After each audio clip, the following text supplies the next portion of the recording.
Holly do, Holly do, Holly do. Well, hello again, and welcome back to the HDS Podcast. 28 episodes later, this is the one where I ripped Tim's jugular out. Yeah, and I hang dong the whole time. Yes, Yeah. yes, yeah. This podcast certainly needs some alpha dong for sure. Man, Just call me Samson. Speaking of dongs in media, Yeah. have you watched any of A Night of Seven Kingdoms? No. Oh, Is there... oh man. So Wow. yeah. So hey, minor spoiler alert for episode 2 of A Night of Seven Kingdoms. But so fun story. This is like my wife and I's go to like Sunday TV right now. Yeah. You know, with Landman ending, it's like, fuck. I guess we're watching this because there's no football. For a couple months. One coming up more here. I mean, yeah. game next week. Yeah. And which we'll have to like go over plans and stuff for all that too, because I've been working on that in the background. But so yeah, Night of Seven Kingdoms episode 2. So you know how like when you're watching some shit on streaming and there's like or even on like network television. Usually on network television they do it like before. They'll be like the following episode is rated TVMA for graphic violence and nudity or whatever. You know, right? Yeah, so HBO dropped the fucking ball, dude. Like, What, did they not? So, yeah, this one You're happened watching about... HBO, do you not expect to see some dick in 2026? Well, see, here's the thing. Yeah. Like, the little warning thing comes by in the top corner on HBO. Yeah. And that happened about 5 seconds into the episode. The opening shot of the episode is just this old man, butt naked, standing out here with what may as well be like, you know, his pet iguana. Or fucking like, I mean, he's A like loaf of bread. He's a double fister, right? Like he's got a goddamn fire hose on him. And yeah, he's just standing out there taking a piss for like a good like 10, 15 seconds of screen time. And so like 5 seconds into that, this like scrawl comes across like, hey, you know. You might want to warn your children. Yeah. But that was That's literally funny. like the opening thing is this hand with like, I mean, it was much larger than the alpha penis. Wow. And, like it's huge. You got to check this thing out. It's massive. It's I gotta girthy. watch the series. Yeah, this It's old literally, guy's got a dude. It's dick. got to be like a 14x6. Like it's ridiculous. Jesus Christ. Thing. It's a fucking hammer, dude. But other than that, it's a great show, and you guys should check it out, man. Especially if you like giant wieners. But yeah, so you saw a whole bunch of stuff, and I saw a couple of things, and then some old movies. Yeah. That I want to bring out just to I guess bring back the past. But yeah, so we're gonna start with the 2 movies that Tim and I both saw. Yep. We're not really gonna do box office because honestly, who gives a shit? Who cares? Like, there's like $11 million made in the box office, Spread like, between 5 you know, movies. like, there's no money going around. Yeah. Everything lost money. So great. But yeah, We're in the dumping grounds. Don't expect success. what's this year's magazine dreams gonna be? I'd say the drama, but Yeah. yeah. I mean, I don't like. I don't know if there's anything. I'm looking that at the was, like, slate and I'm like, dude, there's nothing here that I'm like, oh, I Yeah. really need to see this. There might be something to this. Like, Yeah. there's a lot of stuff that I see that I'm like, oh God, I'm just gonna hear about this on social media, aren't I? Yeah. Wuthering Heights. Like, oh God. The marketing for that movie has me really worried because they're trying to make it a thing. Yeah.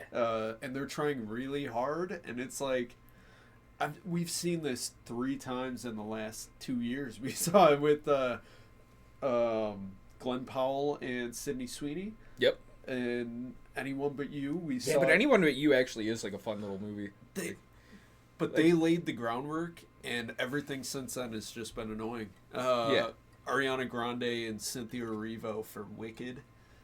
Yeah. Trying to make that a fucking thing. What else? Well, there was one a couple months ago where they were trying to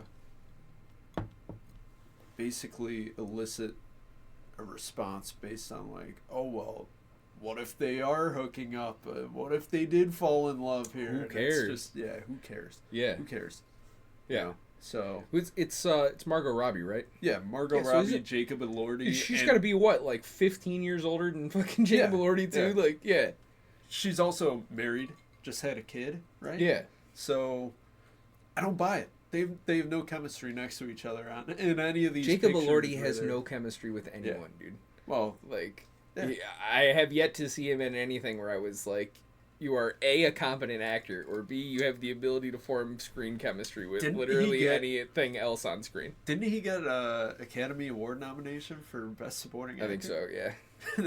How? For fucking Sexy for Frankenstein? Yeah. Bro, how did that movie get any awards? That movie was awful. For Best Picture, the pacing was fucked. Yeah. The actual shots, there isn't a single shot in that movie that's just like still. Have you seen everything's got to be panning and tilting and moving, and like I was trying to remember why it is that I was having like such a fucking headache after watching this movie, and then I rewatched the clip with the wolves, and I'm like, dude, they're not sitting still. Like, the fucking someone needs to go and get the fucking cameraman some fucking Ritalin.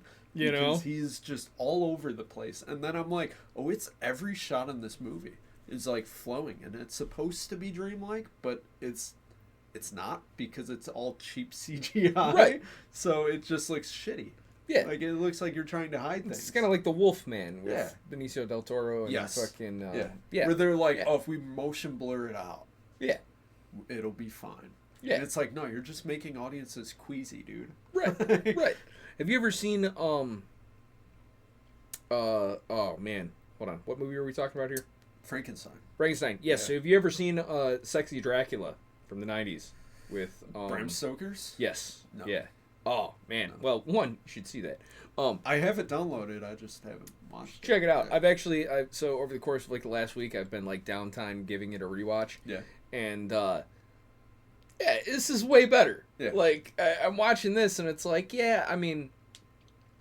Yeah, there's like gratuitous boobs in this thing, and hey, that's nice, you know. You never see that anymore, though. It's all about. It's all cocks. It's all cocks, dude. What were we just talking about with Night of the Seven Kingdoms? Yeah, immediate cocks. Just dicks all the time. Game of Thrones, the first season, you see boobs. Yeah, you see boobs. Yeah. Second season onwards, all you're seeing is dick. Oh yeah, send help, man. I just stared naked Dylan O'Brien when there was a perfectly good Rachel McAdams standing right there. Yeah, disappointing.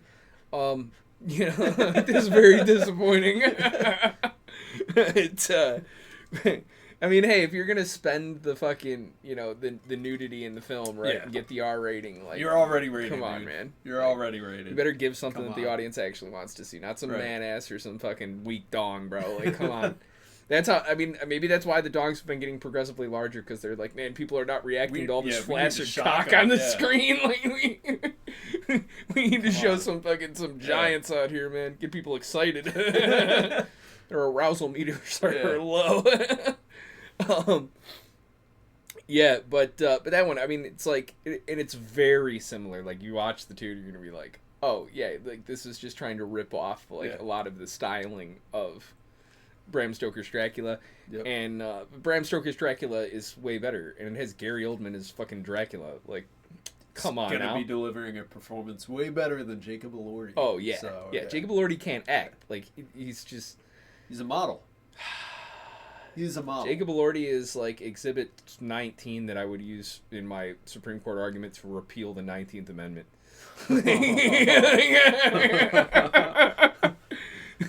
Jacob Elordi's Exhibit 143. The fact that Jacob Elordi has a job. Damn, dude. You can't fucking act. You're completely useless. Like, you're literally only here. I don't think he's coming on the show next week anymore. I don't think he's coming. Sorry, Jacob. That's fine. It'll be okay. We'll reschedule. The only person involved anything with Euphoria who's ever invited on the show is Sydney Sweeney. So. No, Zendaya? No, absolutely no. What the fuck? No. Dude, what about for the drama? It's a fucking boy. Yeah. Like, nobody can convince me that's not a boy, dude. Nah, that's a boy. I don't know. Can't do it. Release the penis cut. Release the penis cut. Oh my god. Yeah. So what were that's my top nomination for the Weinsteins for most likely to be man. Low lowest on the list is Jacob Elordi. He gets beat out by Zendaya. Oh, yeah. boy. Yeah, most likely to really actually be a dude. Yeah, pretty rough. But yeah, so... Send help. Send help. Yeah. Send help. Send help? All right, man. So somebody's going to send help to get this podcast back in line. Yeah, so Send Help, written and directed, or no, I don't know if it was written by, but directed by Sam Raimi. Yeah. And God, you can tell. This is Raimi through and through. Yeah, if you've seen any other Sam Raimi projects, they all have a very, a very similar like tone and structure. Yeah. But this is Evil Dead. This is Doctor Strange, Multiverse of Madness. Yep. This is Drag Me to Hell. Drag Me to Hell. This is like the closest he's come to Drag Me to Hell, but not in any way as It's charming. He's another one like Shyamalan, where it's like, is a very like I can obviously tell this was you. Yep. You know, and it was fine. Cool. It was cool. Synchronized that change. right. Our cycles. We're syncing up. Oh yeah. Yeah. But yeah, Sam Raimi'd all over this thing. He Raimi'd all over its face. It starts off with Linda Little, who I immediately just got flashbacks to Burn After Reading with Linda Litsky. Yeah, but Linda Frances Litsky McDormand, can fucking... who I'm like, oh, God. She was like, great in that movie. But see, I'm like, you're trying to paint Rachel McAdams as like this like nasty woman. And, like, having tuna on her lips was, like... Yeah, but like, Linda Litsky can get it, like, even pre-boob job. Like, Linda Little, like, pre-Island? I don't know, man. Like, they're doing... Post-Island, Stranded on the Island, and during Stranded on the Island, like, hell yeah, dude. Like, they did but another teen movie thing where they're like, but she's got paint on her overalls and she has a ponytail and glass. Like, that's literally all they did to, like... uglify I don't know, Rachel she has that McAdams. mole on her face that is more accentuated with her like bad outfits and whatnot in the office scenes than she does like when she's on the island. Like her skin gets better and like yeah. That fucking waterfall scene, I was so mad that we didn't get any boobs in that. None. I was like, you're kidding me. Like not even like a see-through shirt, like, you know, like Nope. come on now, man. They used to show more in like kids movies, you know. This is an R-rated horror movie. You know, well, survival thriller. I wouldn't call this a straight up horror. It's not much more. It's not the a horror elements in it are they're so Sam Raimi that they're like cheap. There's 4 unearned jump scares. Yeah. And it there's nothing that ever really makes you feel like, oh, I would hate to be there. Like they rely. The horror comes from like, aren't boogers gross? Wouldn't it be gross if someone like spat? Right. If somebody threw up on you, like I don't need to see that. I know I don't like it. Yeah. I don't need to see that. Well, that's Sam Raimi though. Yeah. Like none of this is like the only really like scary thing Sam Raimi does is his jump scares, and it's like I will give him like I think he's like. But he's good at timing them. Like, you know, a lot of it, like when I saw the Passenger trailer, like that's got its jump scare at the end. But I mean, maybe this was the 100 milligrams of fucking edibles. But like, I didn't even move, like, because I knew it was gonna be. I was like, yeah, dude, there's gonna be some fucking creepy thing sitting in the passenger seat. Like, yep, and there is. Okay, great. You know, like whereas like at least with these, even with his stupid like corny jump scares, like. When they did happen, it was like, oh, okay, yeah, got me, you know. But I only ate like 40 milligrams of edibles for that one, so I wasn't quite sedated enough. Tranked up rhinos sitting in these fucking. What almost put me to sleep was the fact that. All right, so the crux of the movie is that she is. In what, strategy and development? Or strategy and planning? Strategy and planning. And so she's supposed to be the new VP, but the owner of this company dies, and the son comes in, and he promises his friend the role. And so they're going to fire her. They're going to Donald, I think? Yeah. They're going to get rid of her, ship her off somewhere, and so they invite her on a trip to work out a deal for a merger with a company in Bangkok. Mm-hmm. And so... Don't call it Bangkok for nothing. Yeah.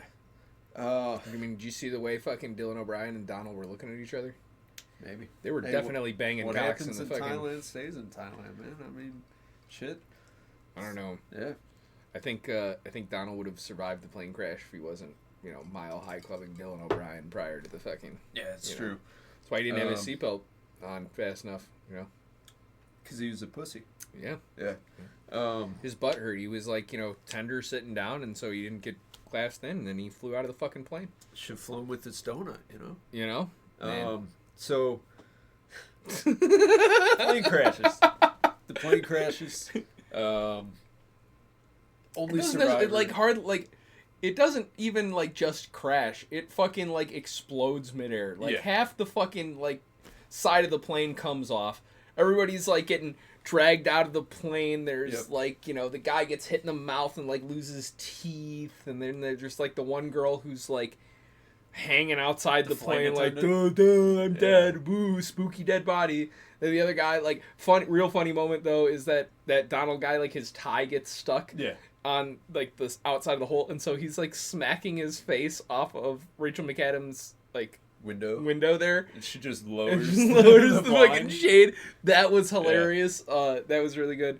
And then it does eventually, after literally everybody but her and Dylan O'Brien is dead before the plane crashes.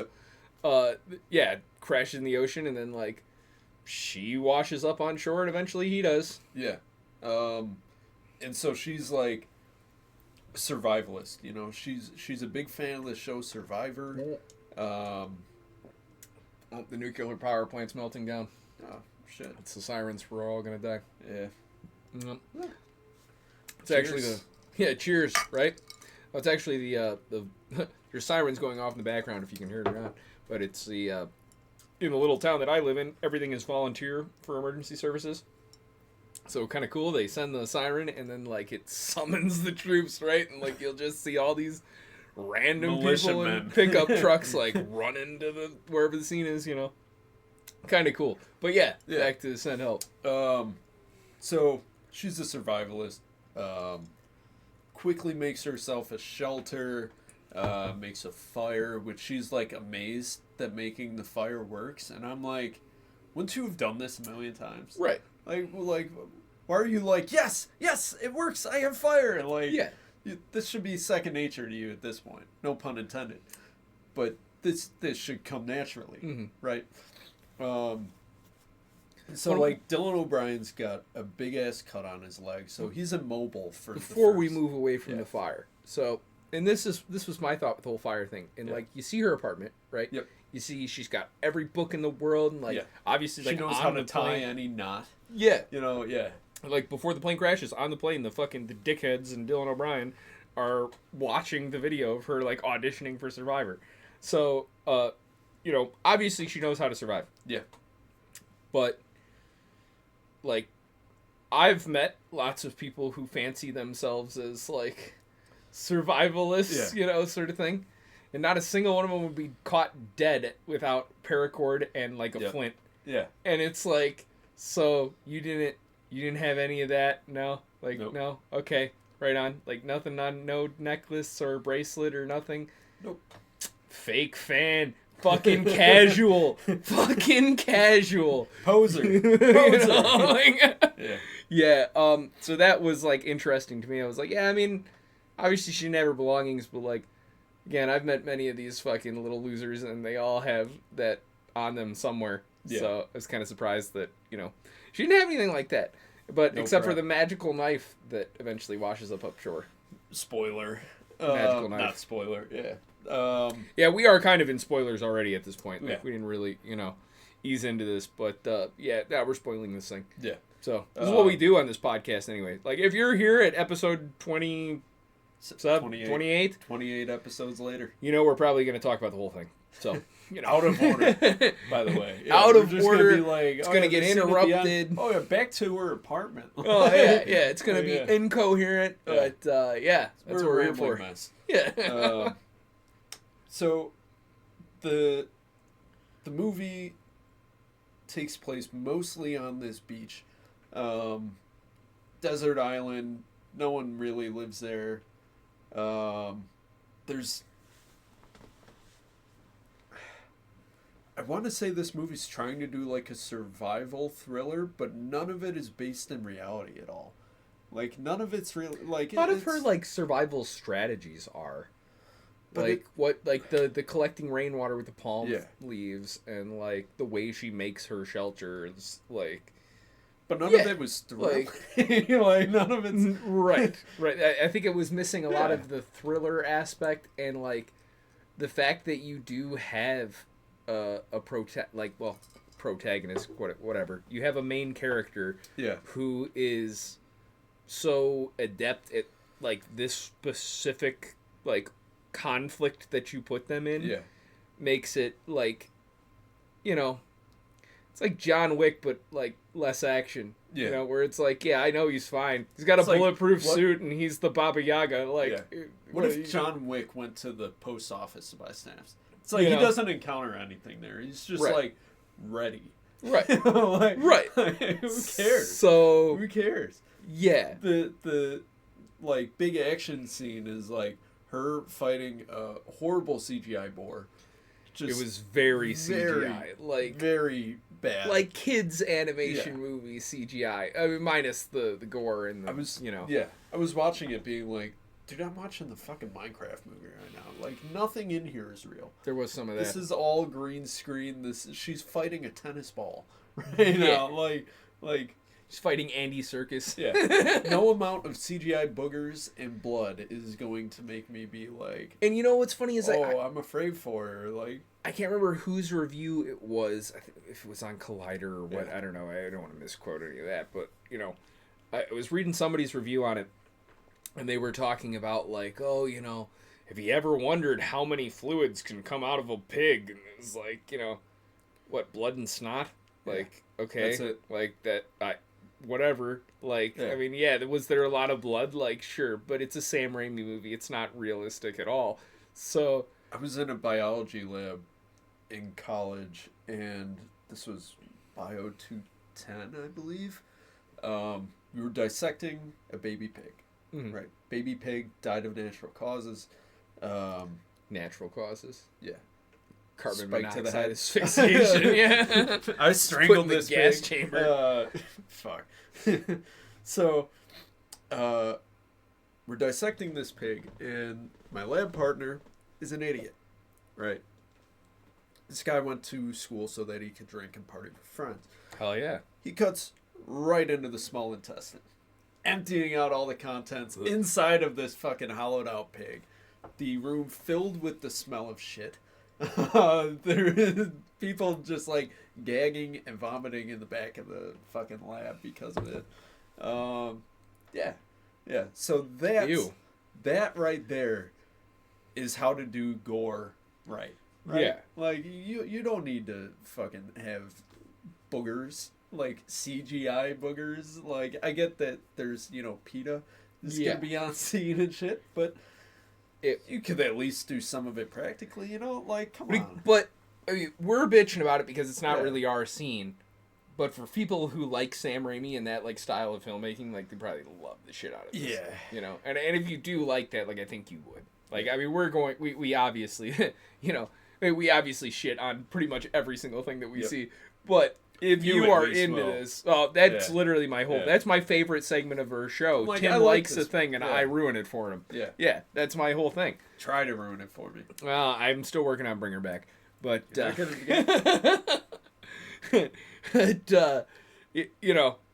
think if horror, survival, fun, schlocky, if camp is your genre, dude, you're going to love this. This is right up your alley. Yeah, like, this is a fun, campy, like... survival horror thriller thing-ish that like isn't overtly dark, and it isn't like super thematic. It's not this isn't fucking Midsommar or Hereditary or Bring Her Back or Ugly Stepsister. Like this is Evil Dead or Drag Me to Hell. Like camp. But it's camp.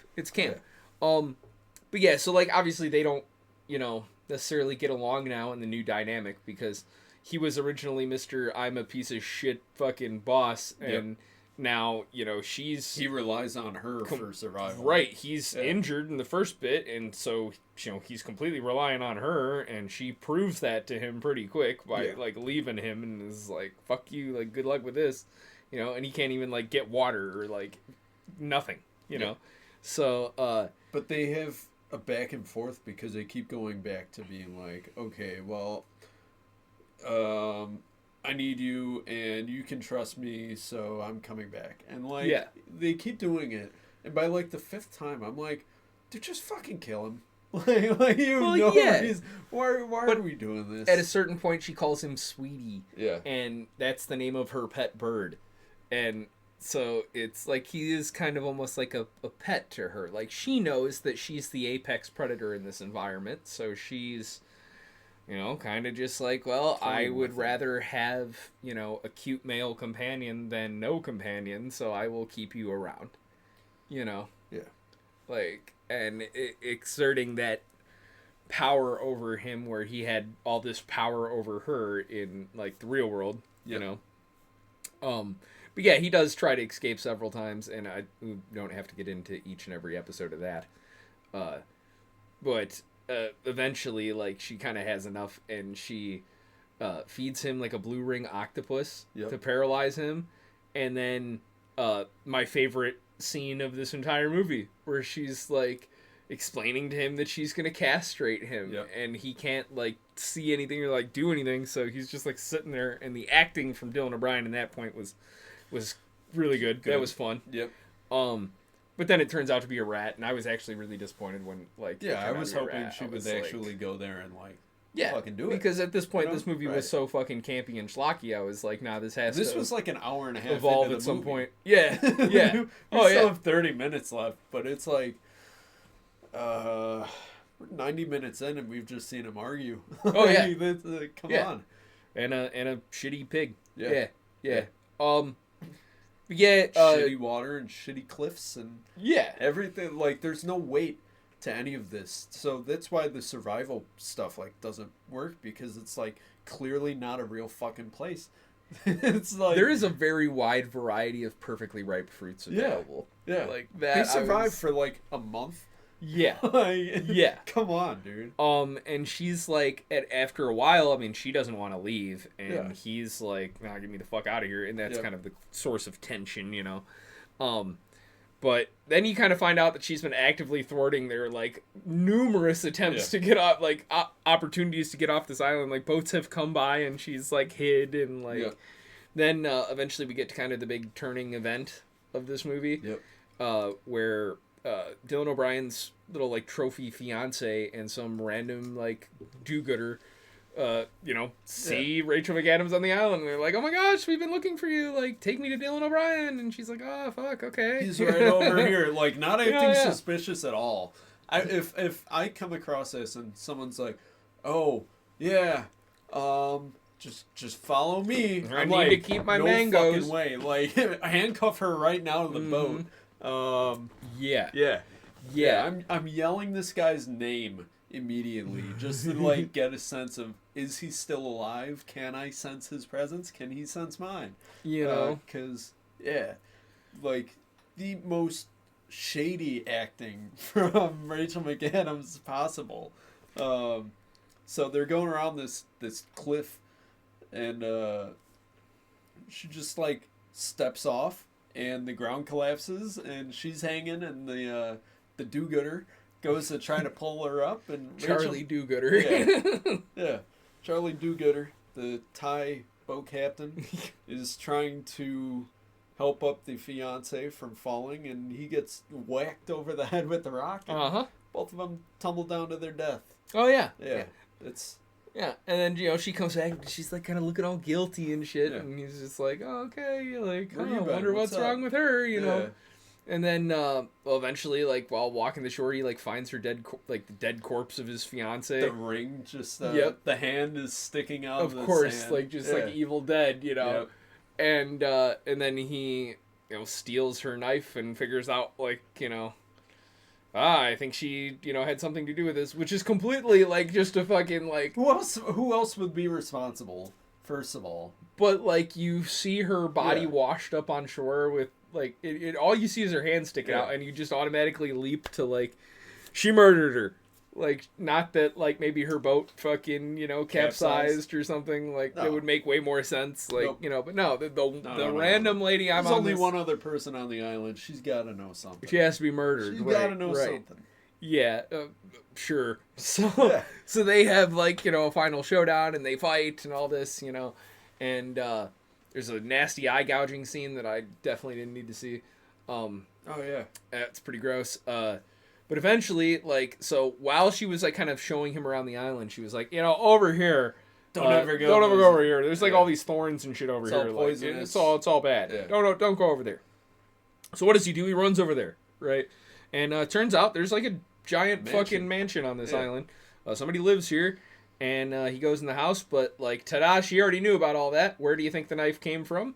And, Skincare products that Yeah. made her pretty. Oh, yeah. Yeah, skincare products make her pretty and all this and all the food. And, like, she knew about this and was like, yeah, this billionaire never comes by, so fuck it. Like, And this was one thing I really enjoyed about the movie is that it really does go back and forth in that final scene over, like, who's going to, like, kill who and, like, make it out of here, right? Because it's kind of been, like, toying with your sympathies a little bit, too. Although, for me, I really never was like, yeah, Dylan O'Brien should make it out. Like, no, it's always like, I don't care how mean she is to him. Fuck that guy, It didn't feel earned when they're, like, trying to play with the whole, like, well, don't you want him to live? I'm like, no. Like, no, fuck that guy. Fuck that guy, yeah, dude. exactly. Why are we trying to make her, like, fucking RoboCop or some shit? Why are we making her seem like a horror villain? Right. When she's right, dude. Yeah, she's right. Yeah. And, but eventually she fucking caves his head in with a golf club, and then she turns into Barbie Golf, and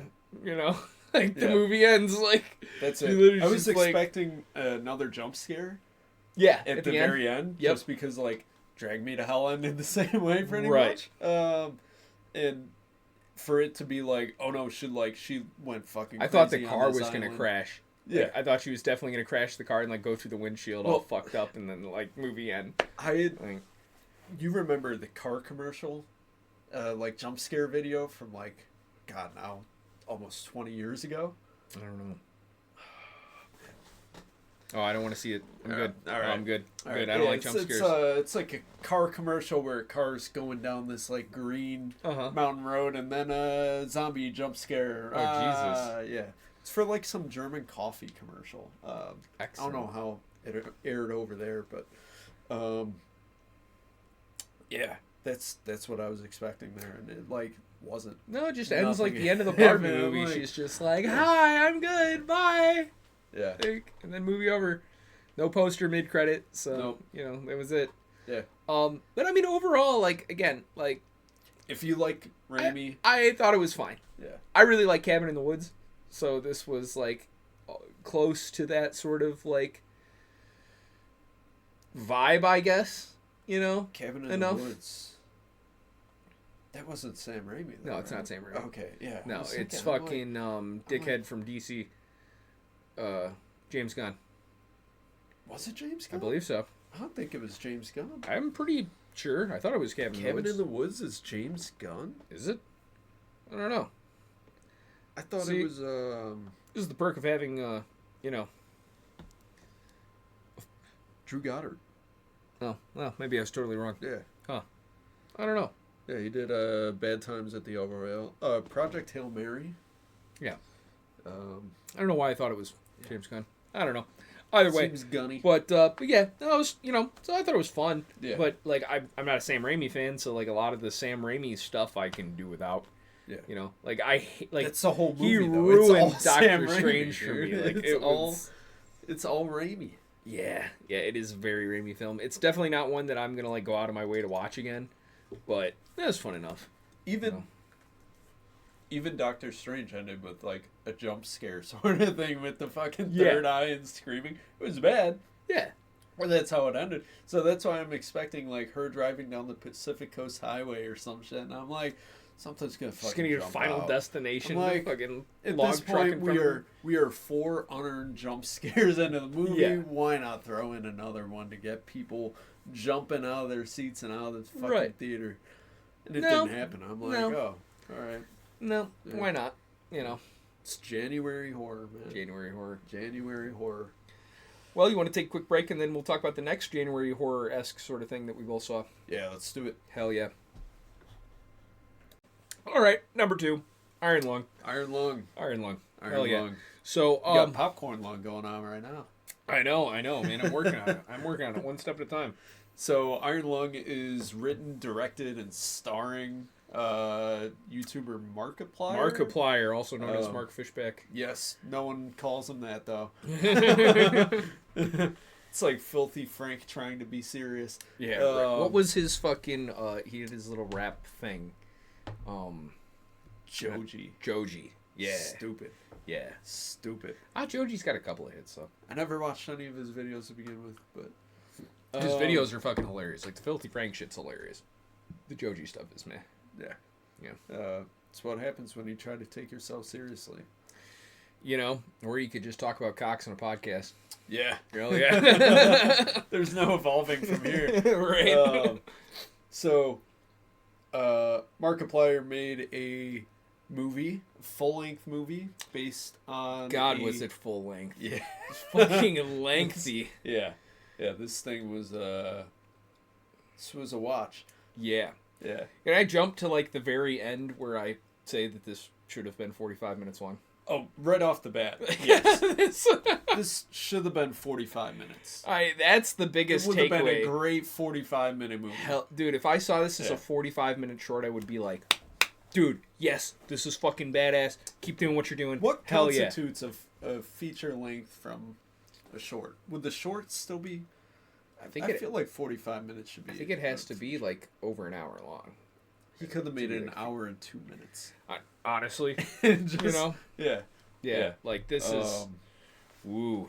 Man, yeah. this is a long one. Yeah. It's takes place entirely within the confines of a submarine on a moon that has an ocean of blood. yes. And so he's being sent down. He's a convict. He's being sent down on He has something to do with the filament station being exploded or something. Everyone died. And they don't give you really any details. They just throw all these words out, and it's like, I'm not really following.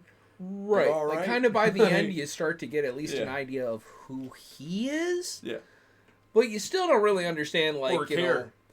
well, right, who's Right. this fucking, like, consolidation or whatever that you're supposed to be, like, earning your freedom for. Right. Like, who are any of these people and why do I care about them? Right. There's none of that stuff. You know? And for a movie that takes its time to explain things, yes. it didn't really explain these things. No. It took its time, but it didn't really explain Yeah, these. you spend so- an hour and a half of this Yeah. thing with, like, convict. What did you Yeah. do? Like, why are you here? Like, do I Yeah. care about you? Do I not care about you? Like, then it's like, okay, well, like, you had something to do with a station exploding, okay. But, like, did you really do anything or just not do anything? Or, like, okay, so you made that never really 100% gets answered. And then it's like, but he's the butcher. He's, like, apparently killed people before or something. He's acting out this giant, like, internal battle for Yeah. morality. And it's just like, well, I don't know what happened, so I don't really care. Right. Like, I don't know what you did. Like, just do the mission, man. you know? Just continue on the mission. Yeah, and then you know you got like the anglerfish monster thing that like may or may not be down there doing stuff. And let's get into it because he goes down there and they're like, oh yeah, just this is what you use to drive forward, back, turn, and this button on the back wall is to operate the camera. Mm-hmm. So he that's just what he does. He explores a little, goes back up, and they were like, all right. We're sending you back down, and he's like, fuck "No, that," and he damn presses it." the camera, Yeah. and turns out the camera's a nuclear camera, like which Well, it's X-ray. yeah, it's a nuclear camera. Yeah. We used one in radiography. Like when I heard that go off, I was like, Yeah, obviously. It's a fucking nuclear camera. Like, they were what are like, you gonna dude, take you're in the, an like, ocean of blood. Yeah. Like, how else are you supposed to take pictures of anything? Right, and so then when he flashes it there, like, now it's like, oh, you just soaked us all in radiation. Yeah. You just killed everybody. Like, great. Oh, look at that. A new tumor. Yes. Thanks. Yeah. And, which also, like, gosh, it's not really how that works, but okay, right now, whatever, like, It's science fiction. Yeah. Horror. Somebody doesn't really understand radiation science, but okay. Like that part was fine. He's got, like his handler, Ava or whatever, who like cares and keeps making promises to the guy, and he's like, how could I trust you? She's like, you can't, and he's like, I will anyway. Right, because like, he doesn't have a choice. Dude, you're welded in there, man. Yeah. Like, you're not getting out of this. Well, why do you keep listening? How did you get to this point anyway? Right. It's like something that would be more valuable too. Like, right. What made you think that this was a better plan than spending your life in whatever jail they had you in? Right. Like, in fucking Moon Prison. You know like, how many Moon Prison movies there have been, and none of them ended with the person staying in the Moon Prison. Like, they all break out. It's easy, dude. It could be like fucking Moonfall. Yeah. Samuel Tarly could come save you. Yeah. So, the movie looks great. Right? Yeah. Let's get that out of the way. Visually, this thing is awesome. Are great. For a movie that takes place entirely in a submarine, set design works. Mm-hmm. The actual look of it, awesome. Tone, great. Science of this thing, not at all. The words, the words and the pace of the movie are the anchors to this fucking sub. The script for sure. Yeah. Like the script is so weak. I think Ava's lines are well written. Convict Simon guy's lines, awful, bad. Like, Markiplier, were you just like improvising this and just like, we'll take that take. Yeah. Like, because a lot of this was, what do you want from me? Yeah. Oh, in a voice that you can't decide whether or not you're using that voice or not. Yeah. Like, sometimes he talks like fucking Christian Bale's fucking Batman, and then sometimes he's just a regular dude. Yeah. Like, can't decide. Let's get this done. So, midway through the movie,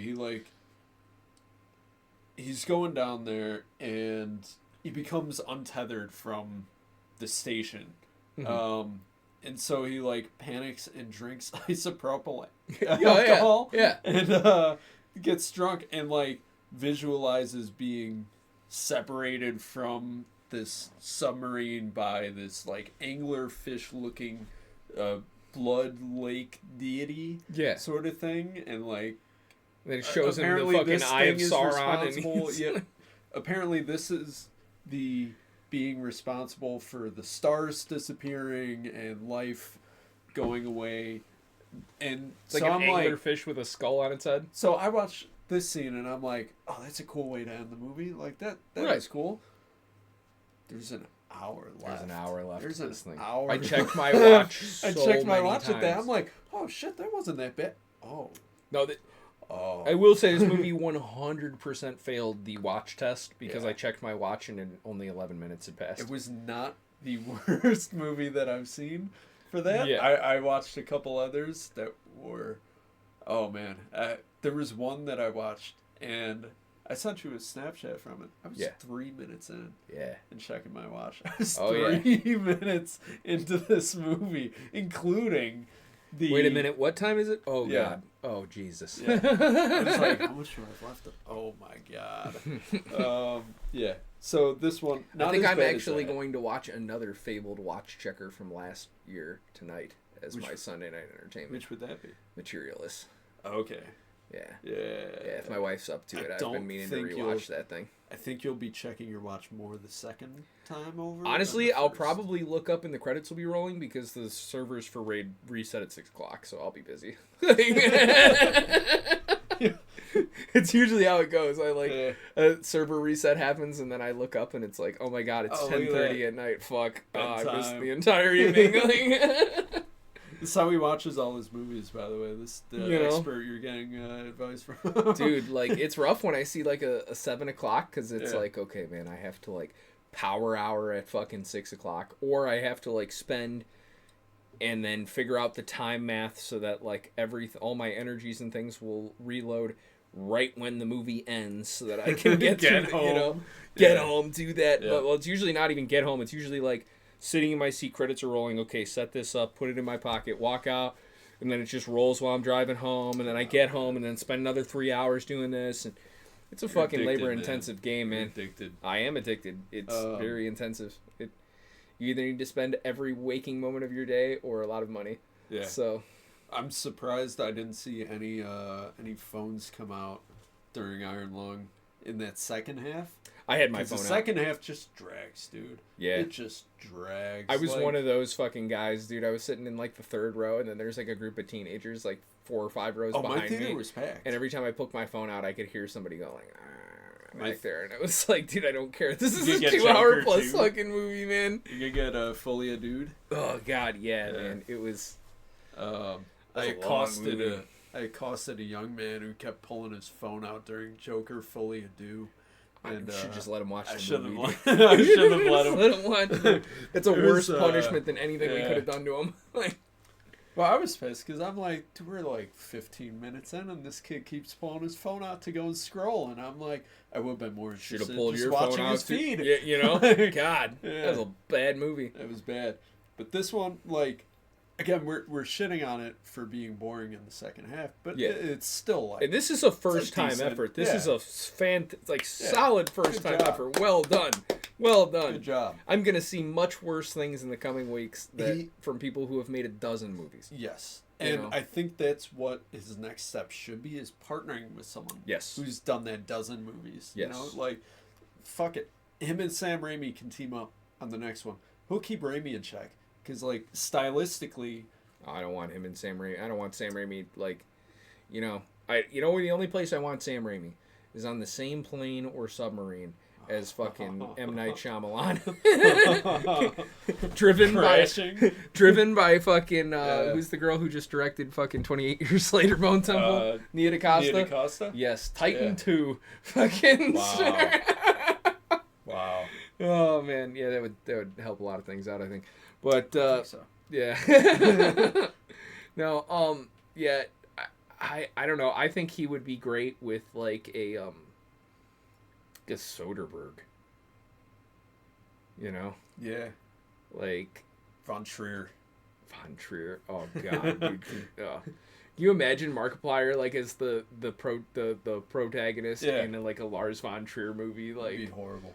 Oh, It'd man. be horrible. Yeah. Because he can't act his way out of a paper bag, man. This guy, like... He gets better in the third act. Like, once he's allowed to, like, be, like, panicked and, like, actually, like, have some emotional, like, range. See, I felt like he had more range in the first act. Like, the very first time he goes down in that descent. Mm-hmm. And then coming back up and panicking and being like, oh, fuck, no, get me He's out of here. better. I didn't sign up for this. That was the height of his acting. And then after that, it was just like, why are we going through with all this? I think he's pretty good in the third act once it's really falling apart and the blood is, like, filling the fucking submarine. Yeah, but then you can't see shit because it's all blood. Mm-hmm. You can't see shit. You can't hear shit. There was that. It's all blood. This does devolve. Like, I had such a headache after this that it literally... I was going to see a triple feature. I ended up only seeing Iron Lung because I had such a migraine after the last 10 minutes trying to understand what was happening on screen. Yeah. Oh, man. Yeah, it was rough. Needless to say, it all goes wrong at the end. We kind of chill, you know? I mean, this is never in order, right? Yeah. You know? But yeah, eventually he finds, like, the wreckage of another sub, and then he's, like, hearing a voice that may or may not be there. And so the voices confuse me because I'm like, I'm not sure if this is supposed to be a person on the other sub or if it's supposed to be the person back at the base or what, like... They're the same voice actress? It's the same voice. Yeah. Coming, and I'm like, what are we doing? It's because he's hallucinating. This turns into the lighthouse for, like, the first half of the third act. Yeah. But without the creative vision of the lighthouse because it's all black. Right. Pretty much. Like, it's all dark. It's all black. So I don't really care what's real and what's not. Yeah. It's all the same. Well, like It's all once the he same. sees that hallucination of like the blood creature inside the fucking sub, like it's Yeah. pretty much over for him. Yeah. Like between the radiation poisoning and the fucking isopropyl alcohol, like he's done. Like Yeah. he's toast at that point. Yeah. And by the time he finally starts coughing up blood, it's like, dude, you had that button just held down. Like it says right taping there it in down. the like he's taping the fucking radiation camera just to always be on so that it gives him light. Yeah. And like you were But fucked. there's, like- you were never gonna make it out of here. There's messages that were hidden inside the sub from like a previous person who had gone down, but like it's welded shut. Yeah. Like, where's this other person? Yeah. Yeah. It's odd, but good first go. Yeah. Good first go. I don't think a lot of the problems with this thing are necessarily even on like Markiplier. I think it's on the like this is a Steam game that maybe isn't 100% built out into a real world. This isn't Diablo. How long is know? the actual playthrough for this game? I think it's like I don't 45 think minutes. it's 2 hours. Yeah. I Yeah. don't think they should have had 2 hours No. of film. I think it could have been a neat hour. Less. 44 minutes. 45 minutes would be great. You know, But- best short film of the year if this was like 45 minutes long. Yeah. Great. Yeah. You know. Didn't have to be near as long as it was. Yeah. But I think it all in all, it's a very good first effort. Yeah. It was cool that like, hey, this is done by a content creator and like funded by him, and like he did the work to make his vision of this thing happen. Yep. But next time, you tone it down a little bit. You know, just tighten it up a little bit. Yeah. You know, like Snip. send it to us. We'll cut it down for you. Yeah. Like We'll tell you exactly when to stop. Yep. Yeah. That again, we're in the same place we were last year. We're in the same place we were last year. We're watching things. We're saying, yes, this was good, but if you just would have cut the fucker down, this would be a lot better. Yeah. Iron Lung though was fine. I saw a couple movies where they could have cut the whole fucking thing. Well, I want to hear about those because you know, like I said, that was it for new movies that I saw. Yep. We want to get into it? Sure, why not? All right. We're not cutting. We're going straight into it. Oh my God, we're going in raw. I watched Ella McKay. Why would you do that to yourself? Like, do I need to call someone? Like, are you okay? I watched Ella McKay because I saw it was available to... This video is sponsored by BetterHelp. Oh, man. Yeah. This movie... The whole time, I was just like... Why is any of this happening? It's so bad. It's so bad. This is a movie. I made it 3 minutes in, and I was checking my watch. I paused it right then and there, and I'm like, what is going on? So Nothing good. Ella McKay stars Emma Mackey as she's a lieutenant governor or something. She's she's the lieutenant governor. She's lieutenant governor. The governor gets promoted to some big job up in DC or whatever. They don't ever say which state she's from. It's like The Simpsons. And so she just immediately becomes a governor. But every single fucking person in this movie sucks, dude. Yeah. Every single person. You can tell in that this from the trailer. movie sucks. I hate everyone, dude. Her fucking brother is insane, dude. Her brother. You gotta watch this movie. Are you telling me that his relationship with Ayo Edebiri didn't pull at your heartstrings? Did you watch this? No. Oh my absolutely god. not. He's I had, like, fucking, you know, this I guy have some level of self-respect. Oh, you gotta watch it for the brother. Oh this my guy God. is so over the top. It's incredible. He's like, so he hasn't left his apartment. He's a bookmaker who makes $2 million a year. For some reason, this movie takes place in 2008. No reason why. This could have taken place in fucking 1905. It could have taken place in the year fucking 3000. Yeah. Time has no relevance to this movie at all. Not much has changed, but we live underwater. Yeah. The Jonas Brothers would have helped this movie out. So the brother, like, hasn't left his apartment in a fucking 13 months or some shit like that because the girl that he was dating He let it slip that he loves her, and that's the last time that they talked. He hasn't tried reaching out to her. She hasn't reached out to him. And, like, for some reason, you're supposed to care about this kid. And it's just like, dude, this kid's a fucking loser. Yeah. Like, this kid's a fucking loser. You got problems to deal with. Your husband, who owns pizzerias, but you're involved in a scandal because you had an apartment where you were fucking your husband on lunch breaks, and he leaked it to the press, but now he paid off the press with the check, and so that implicates only him and not you in this, and now you're getting a divorce. Like, everything moves so quickly. It's so dumb. It's so fucking stupid. Oh, yeah. And it cuts back to the brother calling Ayo Edibiri. Yeah. That's her name? Io, yeah. Io, yeah. He calls and schedules to meet with her and, like, shows up at her apartment. And I swear to God, dude, he's all over the door. He's acting, I don't know if they told him, like, hey, you're supposed to be really drugged up. And he was like, on what? And they're like, everything. Because he's like, he knocks on the door. I'm going to do this right here. We're gonna turn, I'm going to act all this shit out because I swear. Oh, boy. So we're gonna pan over there. Yep, right there. He shows up, knocks on the door, and then just fucking puts his head up against the door like this for her to open it. What is going on? How did no one on set be like, dude, he's getting his hair grease all over our fucking set? Jesus. like See, this is the kind of, like, in-time production that this show gets. We got it all right here, folks. Hell yeah.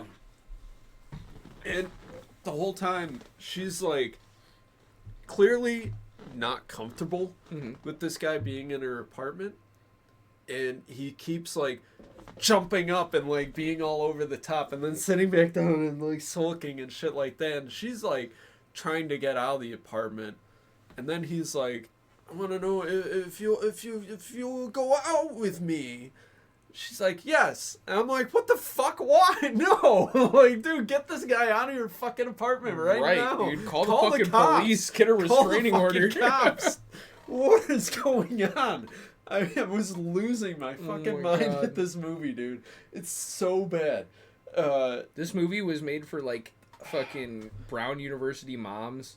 No. Fucking, no, like... because they would watch this and be like, what the fuck? Like, dude, no one who's lived a day on Earth with normal people would look at this movie and be like, that's right.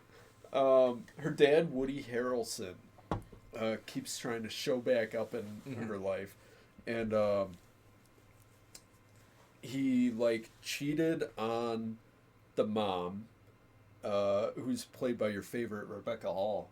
Yeah, hell yeah. She's in, like, one scene in the movie. But it's a flashback scene to when Ella was, like, 15 and the brother's, like, 2. Or no, he's probably, like, 5. But it's literally Emma Mackey with bangs and just, like, trying to look tiny.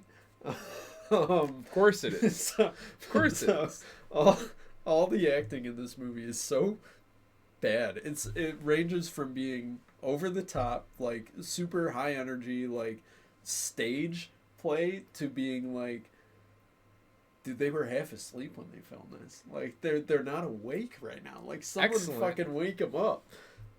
There's no consistency. Like, even between actors in one scene, like, Jamie Lee Curtis is going to be screaming, and everyone else is, like, super chill, normal, and fine, and everything's, like, serious. She's still in her character from The Bear. Who, Jamie Lee Curtis? Yeah. I never saw The Bear. Oh, what? Yeah, never saw it. Man. It's like uncut gems for food. This is...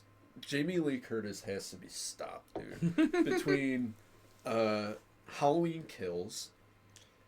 Yeah. You gotta remember that now. Yeah. You're welcome for that. Oh my god. Halloween Why Kills. did you have to do that? Because I had to endure it. Oh, and this God. is I'd, worse. pleasantly This is purged worse. that from my brain. This That is ever worse. even happened. Yeah.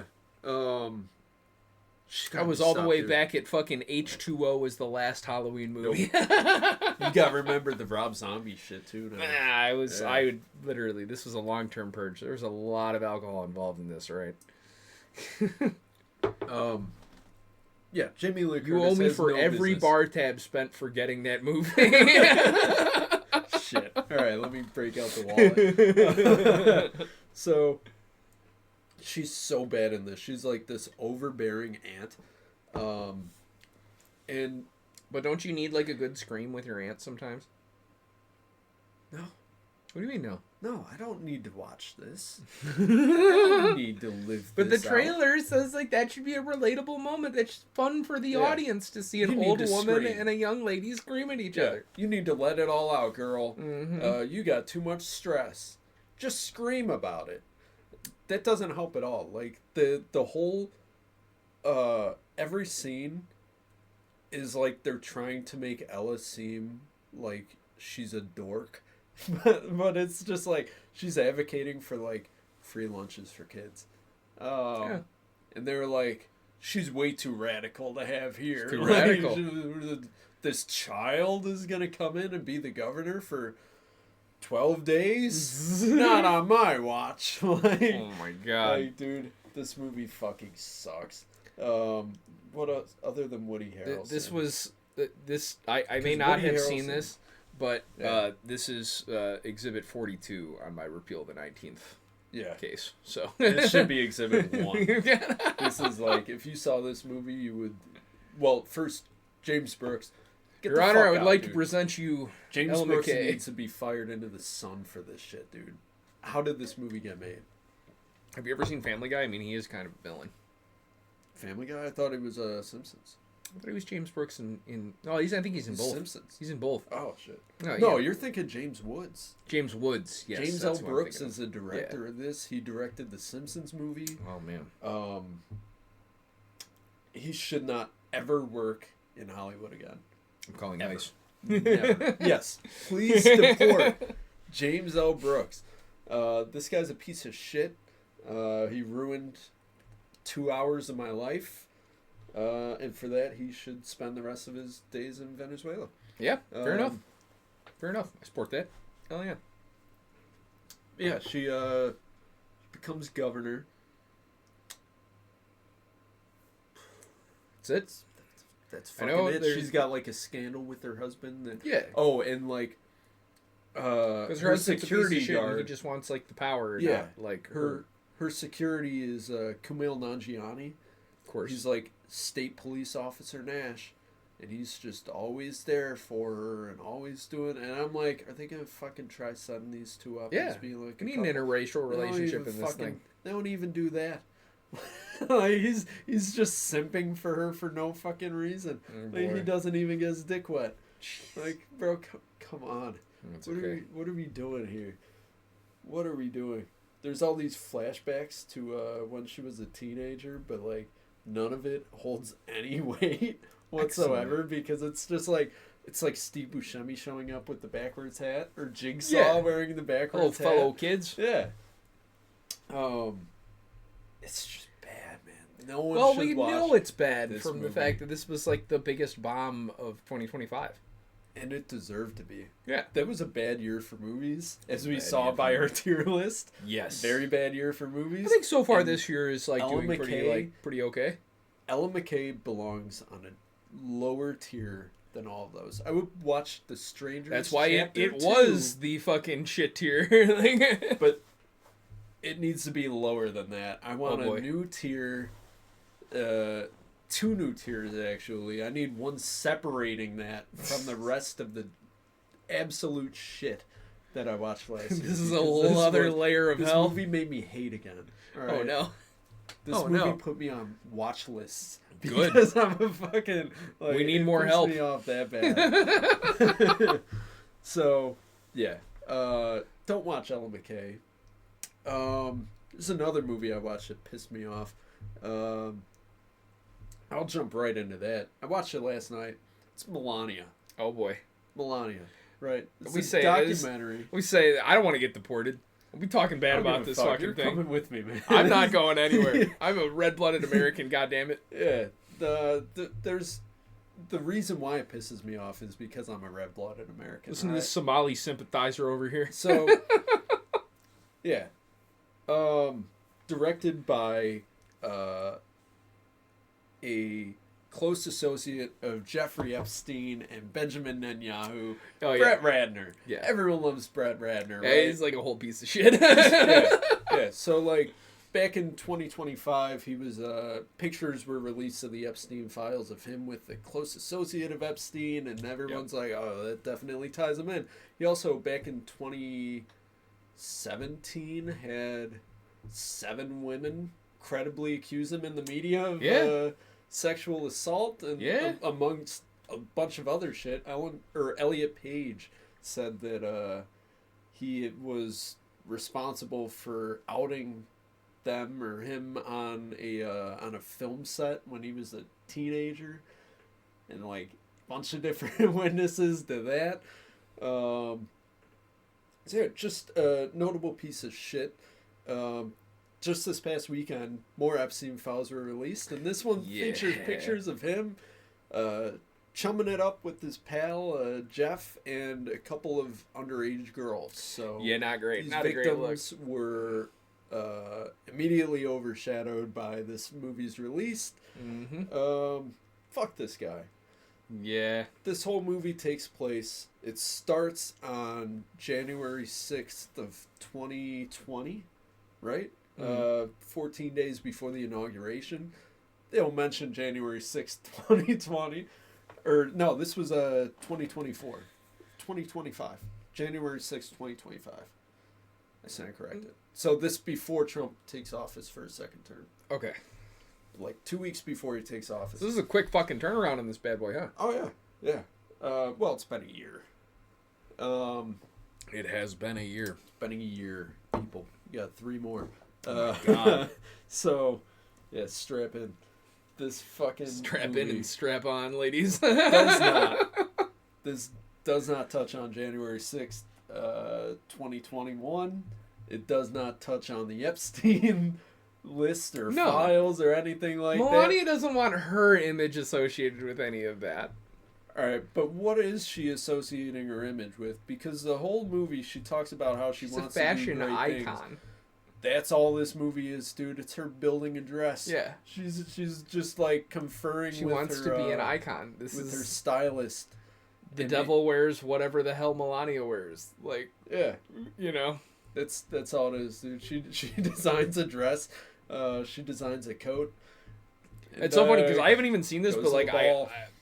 everything you've told me about this is exactly what I envision this fucking thing being. It's 2 hours long. Yeah, it's It's vapid 2 nonsense. hours long, Yeah. and you're just like, all right. Just like Trump appears like 4 times. He's just like, oh yeah, wasn't it the greatest? We won the popular vote by millions. The numbers are out. The numbers look great. Everyone says it. We won it by millions. That's it. The indefensibility of the current administration grows day by day for me. So somehow, let's get back onto the actual logistics of filming this thing, because somehow they let Brett Ratner, who like it's been known for at this point now over 4 years. You would think that this guy is like a fucking creep. You would think the he's- administration would seek yeah. to like distance themselves from Nope. these sort of people. Nope. No, They just give like him chumming up, man. Fucking full, unprecedented, don't care. unprecedented, unregulated access to not only the White House but the private quarters of the Hell president yeah. and first lady within the White House and within their New York penthouse. This guy's got close ties to Israeli intelligence. Yeah, The yeah. fuck? What are we doing? He's walking in there with tons and tons of Amazon-funded recording devices into the White House. Yeah. What are we doing? What is happening?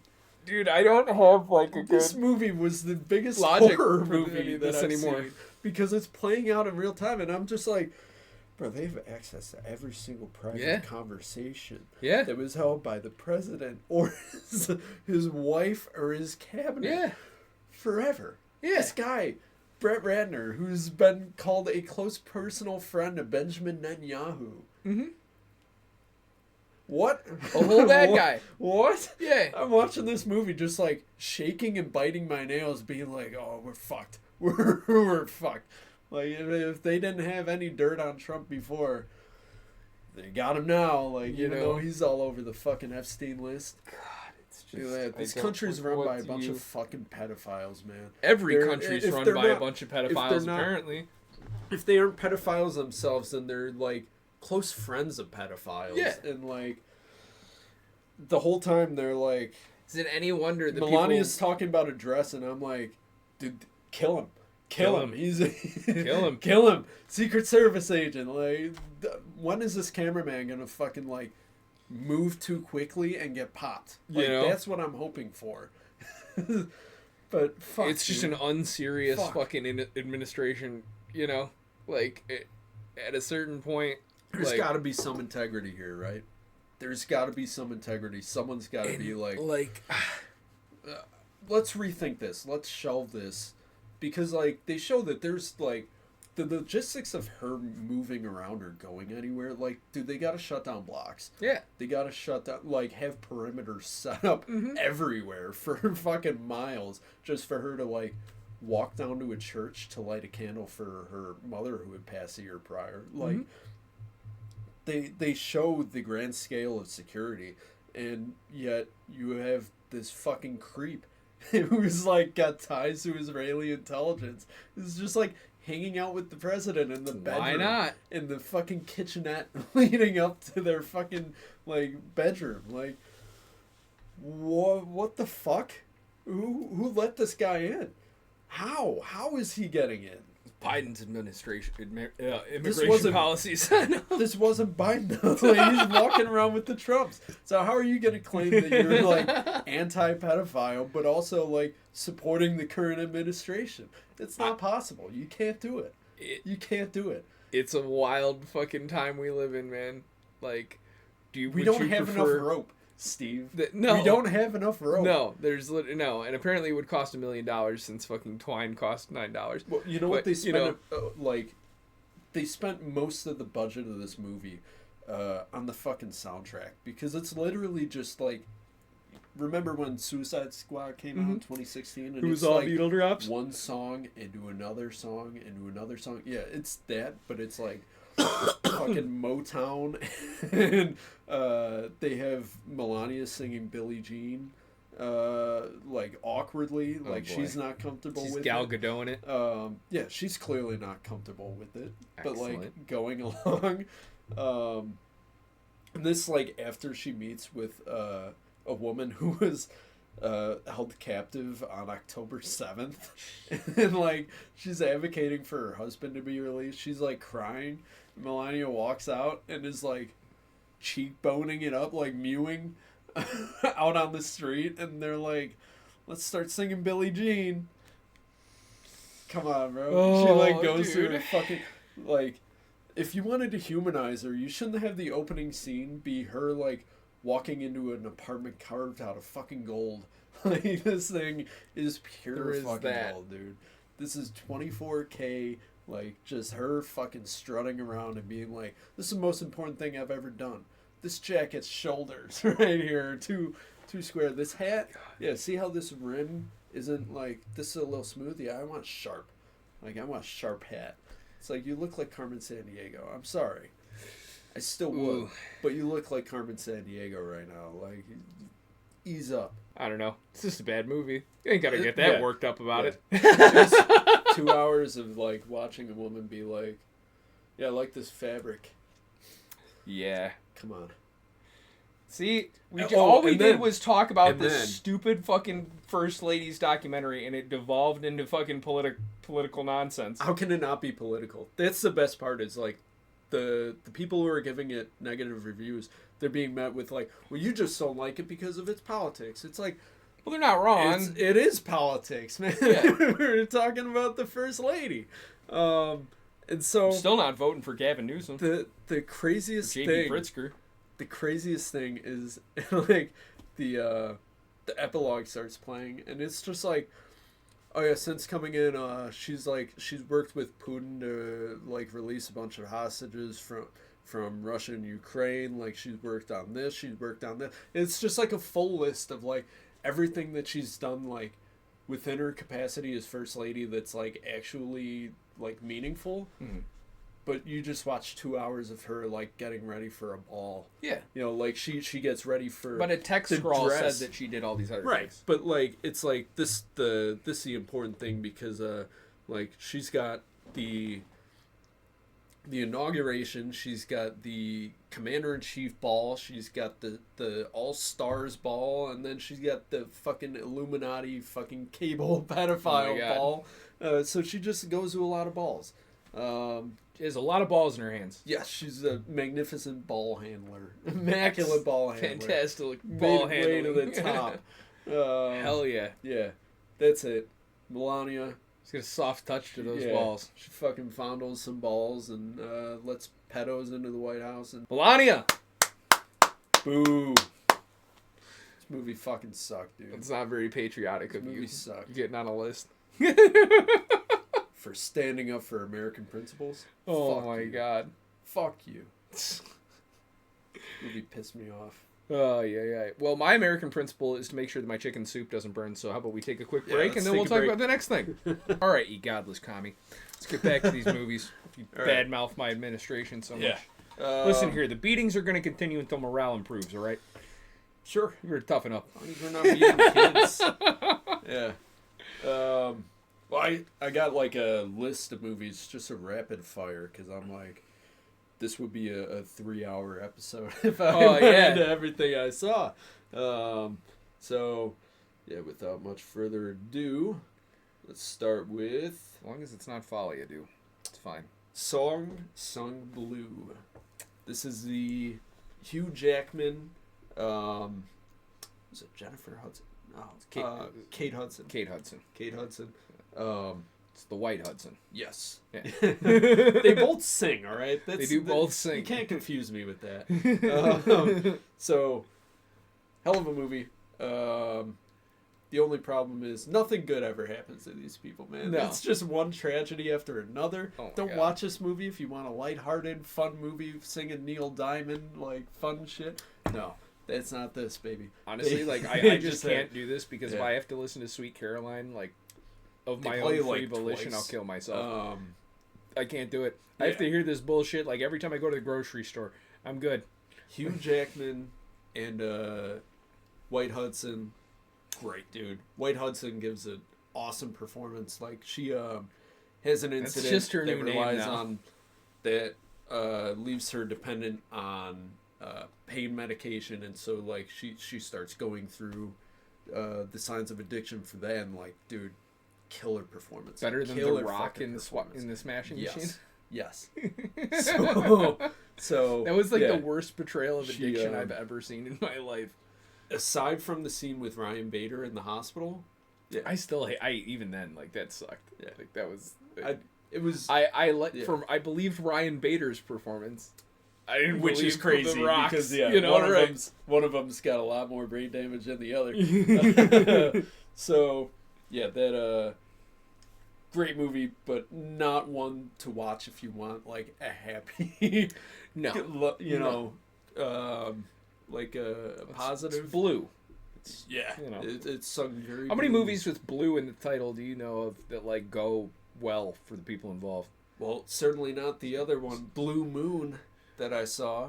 Another Oscar frontrunner, Ethan Hawke, is Lorenz Hart, who's just like the most annoying fucking character I've ever seen. Yeah. And somehow that's like got him an Oscar nom. Excellent. He's just like over the top. This movie was clearly written by someone who loves theater because it's just like monologues. Oh boy. Yeah, it's not very. Theater kid movie. Yeah, it's a theater kid movie. Well, I mean, there you go. It fits Margaret right in Qualley's with in there. fucking Blue Moon, Yeah. Perfect Blue, Perfect Blues. Little Blue Buildings by fucking Counting Crows. Deep Blue Sea. Yeah. The Blue Man Group. Those poor guys, they all got their tongues removed. Yeah. I watched People We Meet on Vacation. It's a Netflix rom-com. I've heard this, like, okay, so my female coworkers really like this movie. Yeah, they're gonna love this. Yeah. Women are gonna love this. This is a girl movie, yeah. It's like this goes towards your 19th Amendment, and also a throwback to when we talked about eternity, and it's like the only thing that's like noteworthy about this guy is that he's like tall, and so women just like love that. He's tall, or he's a criminal, or it's like this guy's just like super fucking quiet all the time. He sort of mumbles through his lines, but he's tall. Yeah. So girls are into that. They like have a scene in Cafe Du Monde. I'm like, I've been there. I ate that. Yep. Those are fire beignets. Hell yeah. Yeah. So is anyone else who's ever been to New Orleans? Yep. Yeah. Although they don't show the homeless guys fighting at gas stations. This may be sacrilegious, but I did enjoy the beignets at Cafe Beignet better. I didn't go Cafe there. Du Monde. I only went to Cafe Du Monde. Cafe Du Monde was great. They're both like spectacular, but I think Cafe Beignet, like, overall experience was better at Cafe Du Monde. Yeah. Beignets themselves better at Cafe Beignet. Okay. Yeah. I went to Felix's Seafoods. They were pretty good. Nice. Had fried gator. I went to Koshan and had the worst rabbit of my life. So disappointing. Who the fuck serves shaved rabbit? Like Elmer Fudd? Like sliced fucking rabbit, like as if it was lunch meat. And I was like, really? Yeah. Just like cold cuts right there? Or Yeah, did like they, it was supposed cook to be a rabbit dumpling stew. Yeah. And it was like a dumpling stew with slices of rabbit? Like deli style rabbit. I was so pissed. I was like, dude, this soup was $35. What the fuck do you mean you save me shaved rabbit? What? Yeah, I was pissed. Yeah. So they go on vacation everywhere. I don't know where they get the money for it, but they're just always on vacation. It's like they're friends since college. Will they, won't they sort of rom-com. Mm-hmm. If you've seen one, seen them all. But there was the nothing girls eat like, it up, man. There was nothing standing out that's like, that's bad. This is bad. It's just like, all right, this was fun, I guess. Yeah. What else? There were a couple others. Sentimental Value. I saw that with a Q&A, a pre-recorded Q&A afterwards. That was like 5 minutes long. I don't know why they needed to include it, but why not? Neon's got to get their money back on this thing, so yeesh. It was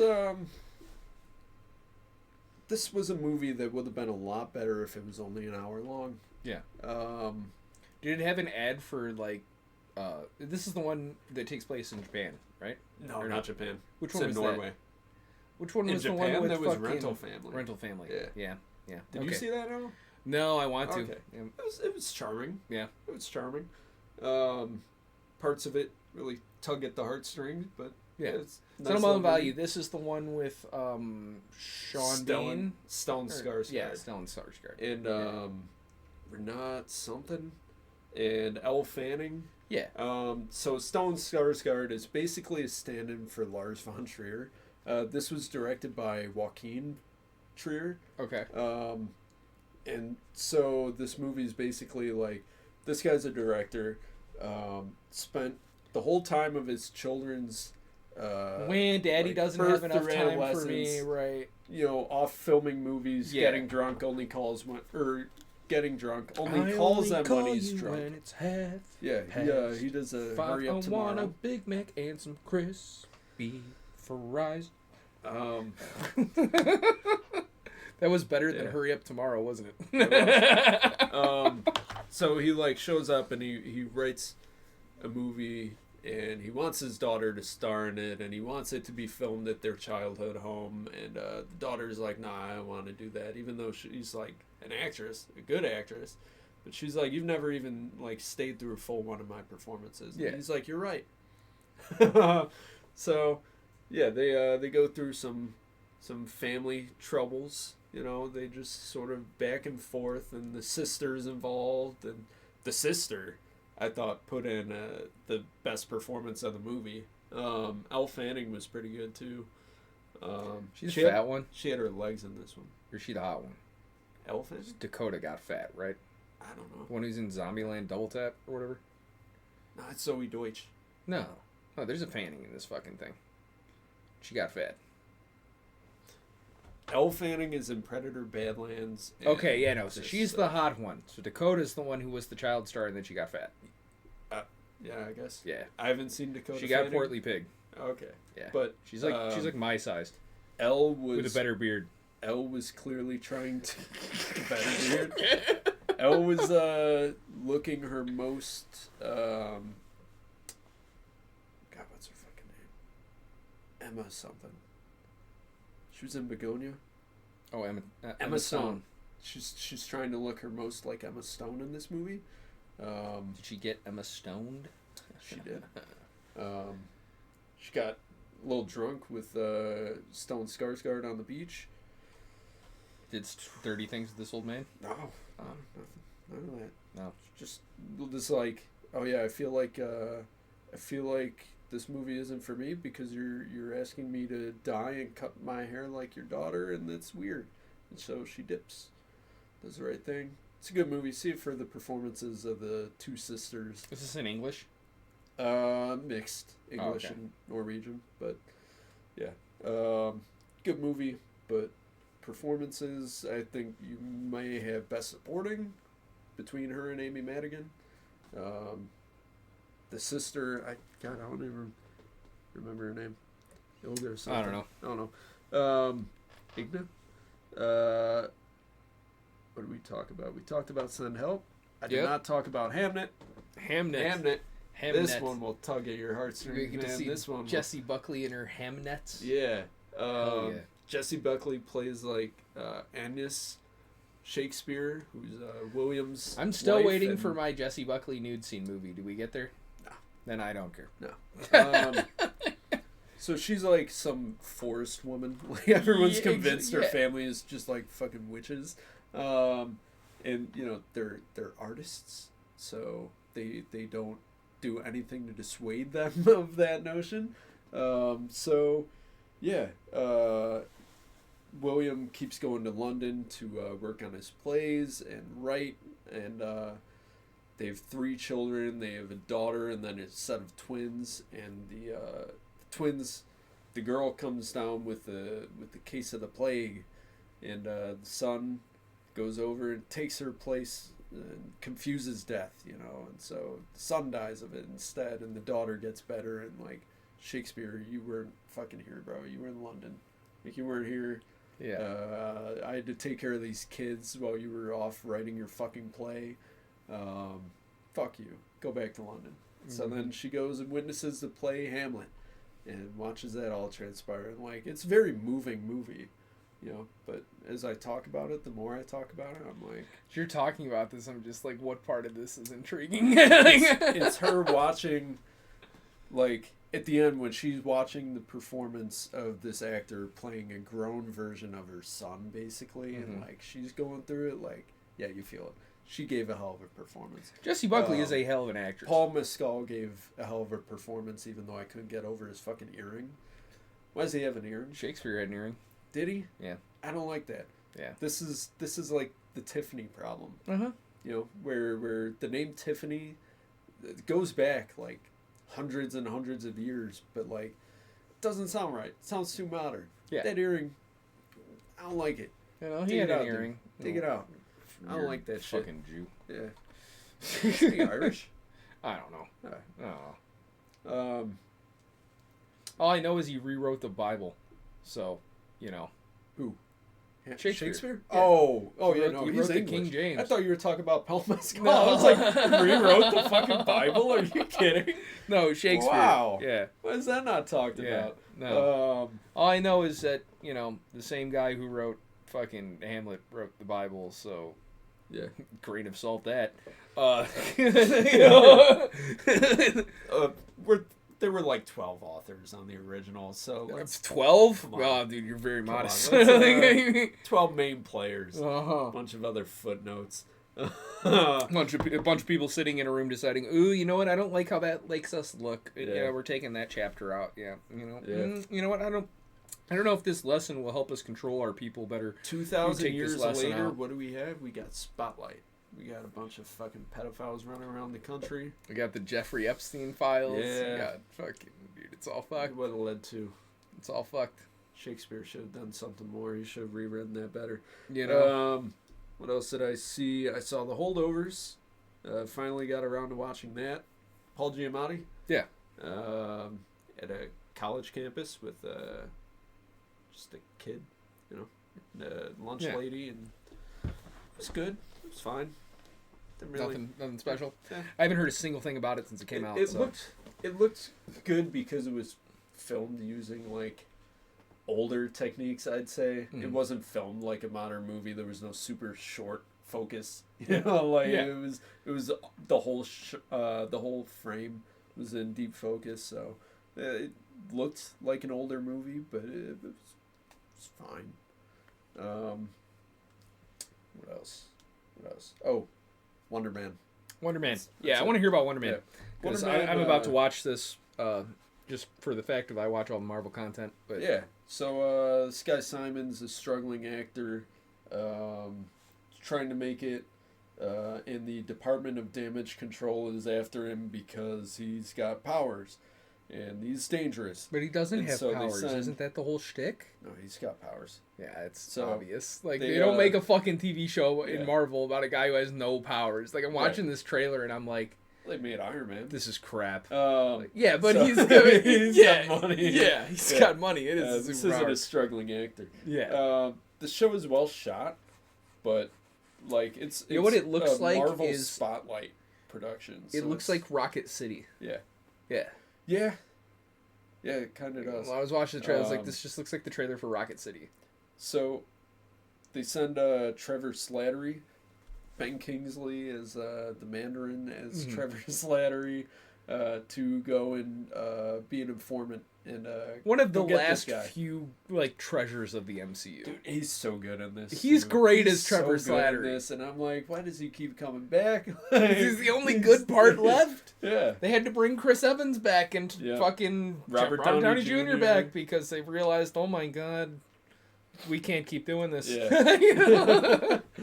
I am so excited for Doomsday, not because I think it's going to be great, but because it is like literally like the last opportunity to like Correct. course ship. correct Yeah. this ship. Yeah. Like if you do not course correct the ship with this movie, like it is over. cold dead in the ground over. over. Yep. Doomsday Part 2 will make, $300 million or less, and that'll be that. Yeah.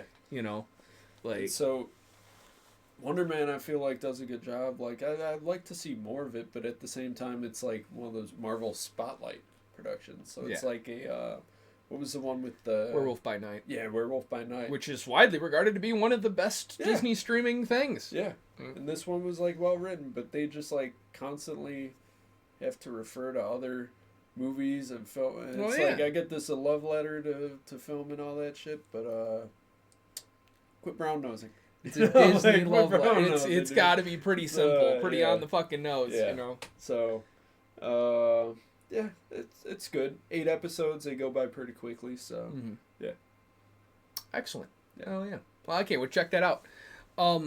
I did not watch anything else new. I do have 2 oldies but goodies that I watched that I do want to talk about. yeah, First off, and they both follow the same trajectory in that I think you're seeing a director's like first try at something and then a much later or last try at something that gets much better, right? Okay. But isn't necessarily perceived that way by general audiences. Because of expectations? Because of expectation Yeah. and nostalgia. Yeah. Right?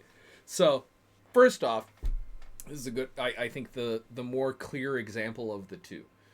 I watched Snatch again for like Okay. the millionth time. You've seen Snatch, Dags. right? Dags, yeah. Dags. Dags. Before the Germans get here.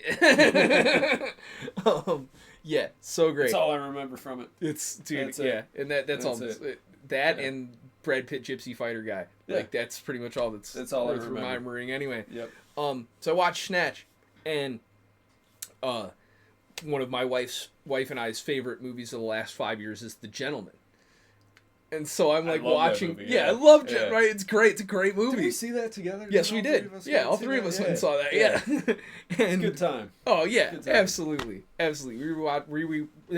rewatch The Gentleman probably like once a month or so. Yeah. It's great. But watching those two, it's like, yeah, The Gentleman is like the far superior version Yeah. of essentially the same kind of storytelling that you're doing in Yep. Snatch. But this With is a bunch way of different better. criminals. Also with the vying to- timeline not yeah. necessarily being 100% linear as you're Yep. telling it, right? You know, but then it all comes together at the end. Yeah, way better version. I love that you know. movie. Yeah, Yeah. Gentleman's fantastic. Snatch is a great movie too. Like I love Snatch, but you can tell that the artist's like capabilities have elevated. Yep. Seeing those two, you know. Guy Ritchie directed both of those. Yep. So brings me to my second example. I'm glad we could agree on that like pretty clear cut. Oh yeah. Right. I watched Inception. Great movie.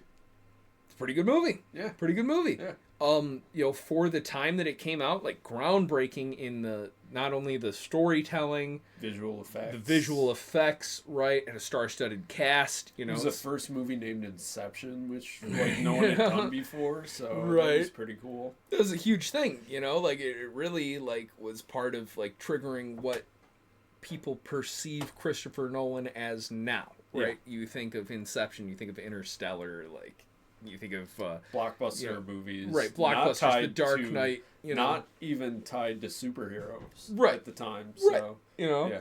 and one of my favorite movies of all time is Tenet, also directed by Christopher Nolan. Also, some Much different timey-wimey, reception. wibbly-wobbly, like, what's happening when and Yep. who and why and what, you know. These are both, like, incredibly convoluted movies that Yeah. are not, like, face value movies. I think the same goes with Tenet, that, like, I watched this creator, like, do this. Yeah, you did a really, really cool thing, and I will say the visual effects are obviously far superior in Inception because there's more to do with it. Yep. Right? The visual effects in Tenet are basically like playing things backwards, cut into things that are forwards, and making it look like it's all Inverting. happening at the same time. Yeah, Right, you're yeah. inverting the process. So, but I also think it sets up a better, like, conundrum, too. You know? Trying to piece together what happens in Tenet is harder than trying to piece together what happens in Inception. Yeah. You know? Like, Inception kind of spells it all out for you, Because there's too, layers to it, you're Mhm. able to track it Right. much easier than Tenet, where it's like, Who's okay, where we've been and through this when before, and- but also not in this way, and Right. so like that is where I feel like the general audience was just like, I don't care. Oh, they're lost. I don't Yeah. care. Yeah, a lot of people The get lost performances got halfway lost through that on movie. 'em. Yeah. The performance of Robert Pattinson got lost on him. The suits didn't. The suits are fucking awesome. Best fucking suits in the history of Hollywood, man. Yeah. That sand linen suit that Robert Pattinson wears with his whitish silk cravat, like scarf cravat, whatever. The like, other one, oh. The Day of the Jackal. It's Yep. great fucking suits in it, Day of the and it's Jackal, just great like suits. one suit, but just the way that he styles it throughout Yeah. the movie that's different. That's like, dude, come on, classic, Great. classic fucking suits. Fantastic. Yeah. But that was another one that I'm watching this and I'm like, yeah, like I get what. It's not to take away from the original. The original is a great movie. Inception's a great movie, but Tenet is a furthering of those skills in storytelling something that isn't necessarily like clear or coherent and is all like theoretical science. Yeah. You know, there's a lot of movies that do that theoretical science shit and it doesn't fucking work. You know, like I think of like it was like The Abyss and like Event Horizon. I liked You Event know. Horizon. Event Horizon reminds me a lot of Iron Lung. Prometheus. Or not Prometheus, Pandorum. Yeah. You know? Yeah. I guess an example, right? Like, where things like, you're setting this up, this doesn't really, like, catacombs, right? Yeah. Like, a lot of stuff that doesn't make any sense. Your world building, to me, is lost. Right. Right. Yeah. But I think, like, it's Inception, good and fun. But if you don't understand Tenet, you should give it a couple more watches and try to figure it out. Because once you, like, start to really get to the point where you're really looking at all these different threads in time and how and when these people are there in relation to their other scenes, like, it's very cool. So, yeah, good stuff. Yeah. But that's pretty much what I got, man. I rewatched Lucky Numbers 11. It's fantastic as always. Nothing new. This is rewatch number 500? Yeah, at least. Yeah. My wife, I have glad to report that after nearly 10 years together, she is 3 for 3 on Lord of the Rings line references. Wow. Like, yeah. So I this thing where, like, I'll say some shit from Lord of the Rings, and I'll be like, which movie? And that's the thing. You got to tell me which movie it is, right? Like, extra point for which character, but usually nobody ever gets which character. It's just, just tell me what movie, And she's 3 for 3, doing a great job. It's cool. Go, honey. Good job. I watched the trilogy, the Lord of the Rings trilogy, once. It was during finals week, my first semester of college. Yeah. I liked it. Oh, it's the greatest trilogy of all time. Extended edition. Watch this shit all the time. And I liked it. It was fine. Oh, greatest trilogy of all time. Yeah. Watch them every month. It's like, I've been watching these things for 20-something years. Great. It's no Paddington 2. Oh, come on now. Fellowship of the Ring. Come on now. Paddington 2 is the best movie of all time. I don't know about all that. Yeah. I don't know about all that. We'll leave on that note. Fair enough, yeah. Well, if you guys don't see Tim on the next podcast, it's because the administration picked him up for being a godless commie and talking all that shit about our First Lady. For wishing that our government has standards. Well, they didn't have standards in the last administration either, so, they haven't had standards for a hot minute. Isn't that why they were advocating for a change? Isn't that what they were campaigning on, was bringing standards? You ever seen Killing Them Softly? Making America great again? Yeah. You ever seen Killing Them Softly? This isn't a... No, this whole thing. Don't make me laugh. All this shit, like, this all started after, like I think you should watch Vice, and then Killing Them Softly, and then just watch the news, and you'll kind of get a good idea of, like, how you're like leading got people here. into depression right there. Well, yeah, right. But it'll give you a grand idea of, like, how Everybody we got Marky. to where we are right now. Man, Killing Them Softly is a great movie. Yeah, Killing Them Softly is fantastic. Great ending monologue, allegory to, like, the economy, and to the promises that were made to the American people during the Obama administration during first and second terms, and, like, just how that, like, degradation in trust, like, translates into the world that we live in, and like our day to day. Yes. Yeah. Like, oh God, what a good fucking movie, man. Like, that's one where that's another, like, just like Tenet. You gotta watch this 8 times to really, like, figure out, And fucking Ben Mendelsohn each time. I'm like, I'm fucking disgusted by this guy, but I can't look away. Like, he's so fucking good. He's like a train wreck. He's absolutely sweaty disgusting. The whole movie for no apparent reason. He's just, like, sweaty. Yep. But God, dude. And honestly, my least favorite part of that movie is probably, like, the action scene, the shooting of Ray Liotta. Like, okay, that's probably my least favorite part of the whole fucking. Like, it looks fine. I thought it looked great. But it speaks to how the rest of that, what is such a slow movie, is, like, so profound, so good. That, like, the weakest part of this experience is the driving force of the film. Right. The what's supposed to be the fun part. Crux. This is why he's here. Yeah. Like, that's the least interesting part of this entire thing. The best parts is just the conversations between these people. Like, and the ending. Like, that is my favorite. McNary, right? Yeah. And my favorite, like, outro-ish scene, anyway, like, when he's walking into the bar, and it's, like, cut of him, like, smoking a cigarette with the fireworks going off behand him, and the clips of Obama, and, like, and the speech at the inauguration, and the speech from the DNC, and, like, it's so good. And he's negotiating with Richard. Fuck, what's his name? Oh man, he's an actor. He's been in everything. Oh yeah, he's in a bunch of shit. Yeah, he's a somebody. I can't remember. I can't think of his name either.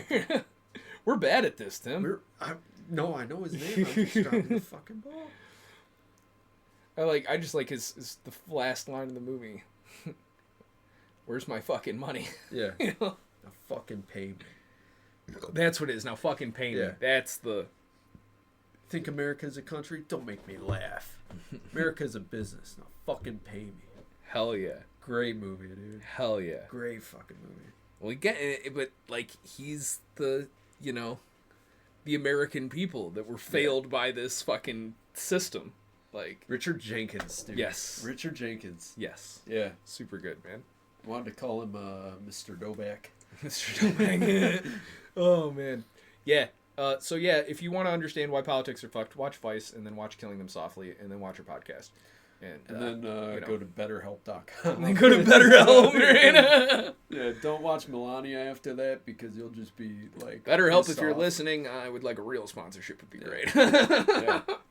Oh, man. Yeah, don't watch Melania, man. Don't watch it. Yeah, don't watch Melania. Don't watch Melania. Don't watch Ellen McKay. Don't watch Ellen McKay. I gotta go see Send Help. Like, okay, of the things that are out this weekend, like that you could go What see, should like, you check out if you have time? Send Help.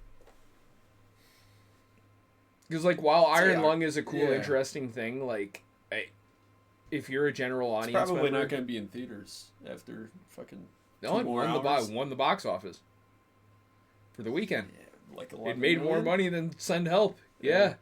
I've been watching this, like, throughout the thing, and it's pulling away. It doesn't have the distribution money behind it. It's probably going to be limited. We'll see.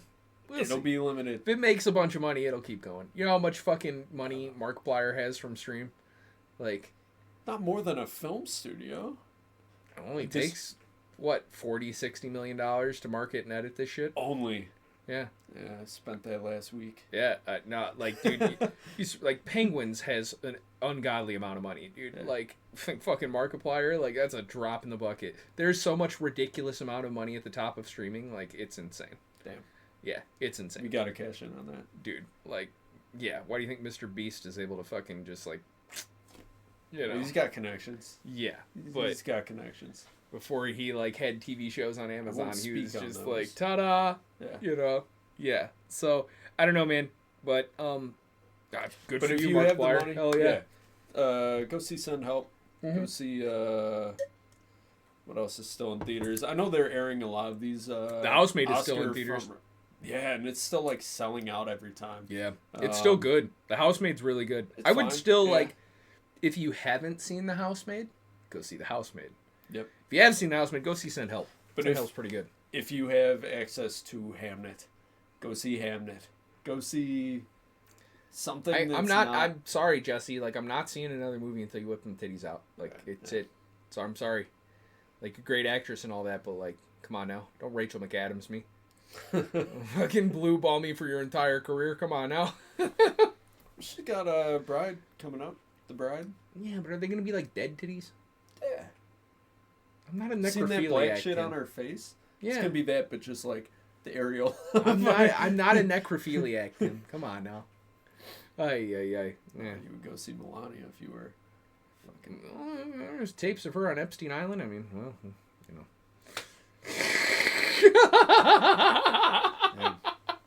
She wasn't trafficked. She willingly went to Paris and Milan. Yeah. That's literally one line, is her being like, I wanted to be a model growing up, so I went to Paris and Milan.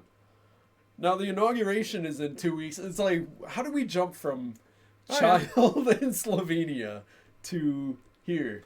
You know what? A lot of trauma in between, I'm sure. Yeah. Passing hands. You know. Fuck it. Yeah. Yeah. That's it. The world's gross. Everything sucks, man. Yeah. You know what? You should go home and watch Tenet. Yeah, I'm going to go order pizza. You know. I'm going to eat some chicken soup for my soul. Well, yeah, guys, that was episode 28. 28. Yep. Yeah. And, that was fun. Hope you guys enjoyed it. Yeah. Oh, yeah. As usual, like and subscribe, all that sort of stuff. Hope you guys enjoyed the episode. I've been Steve. I'm Tim. Enjoy the outro.